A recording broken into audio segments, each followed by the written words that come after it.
The call came just after midnight. His voice was steady, too steady. I had a psychotic break and killed my wife. For a moment, I thought it was a sick joke. Phoenix? Dead? No. She was the one who saved people like him, not the one who got killed by them. But as I stared at her last message, "He's been different lately, but I think it's just stress." The silence that followed said everything. That kind of silence doesn't end. It lingers, it rots, and it waits for someone to finally say what really happened. 2 days earlier, she stopped replying. That wasn't like her. Phoenix had this instinct. She'd always answer, always check in. But that week, her phone went dark. I scrolled through old photos, looking for signs I missed. There it was, a bruise half hidden under her sleeve, a strained smile that didn't reach her eyes. Everyone said they were fine. That word, fine, I started to hate it. Police tape, sirens, and a stretcher later, I stood across the street, watching as they carried her out. He stood there too, wrapped in a blanket, eyes empty. He looked relieved. That's when I realized this wasn't a crime of passion. It was a crime of preparation. They said he was quiet, polite, the kind who held doors open and never raised his voice.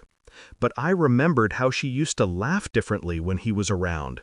Shorter, tighter, like she was measuring every sound. The police kept asking me questions. Did you see them fight? Did she ever say she felt unsafe? I said no, because at the time I believed it. But truth doesn't hide forever. It leaks through texts, through glances, through the way she once whispered, "He doesn't like when I go out alone." After she died, her messages started to read like confessions, apologies wrapped in small talk. The man she loved didn't lose control.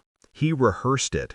He practiced the calm he'd need to kill her, and to sound sane afterward. Detectives found his search history, not how to get help, but how long it takes to die from strangulation. He'd recorded voice memos, fragments of his paranoia, blaming her for his episodes. He wasn't delusional, he was deliberate.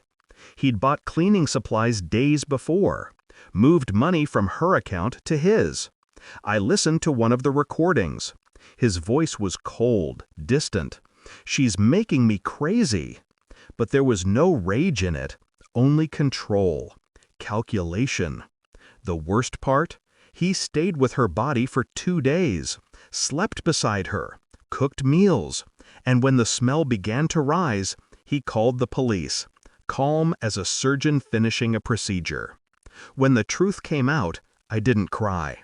I just sat there, realizing how many chances I had to stop it, and how I never did. In court, he never looked at anyone, not even when they played his own confession. The jury didn't gasp, they just listened, because some truths are too heavy to dramatize. When they read the verdict, guilty of murder, he flinched once, then nothing. I thought I'd feel satisfaction, maybe relief. Instead, I felt like I was still standing in that apartment, staring at her empty shoes by the door. The prosecutor called it domestic violence turned fatal. But I knew better. It wasn't sudden, it was systematic. He didn't just kill Phoenix, he dismantled her, piece by piece, long before that night. Justice came with handcuffs and headlines, but it was too clean, too quiet, because no sentence could touch the real crime, the silence we all kept while she was still alive. A year later, I visited the place where they found her. The carpet was gone, the walls painted over. A new couple lived there now, laughing through the same windows she once looked out of. I stood outside, unseen, and thought about the word psychotic break. It sounded medical, clinical, harmless even. But what he did wasn't madness, it was choice.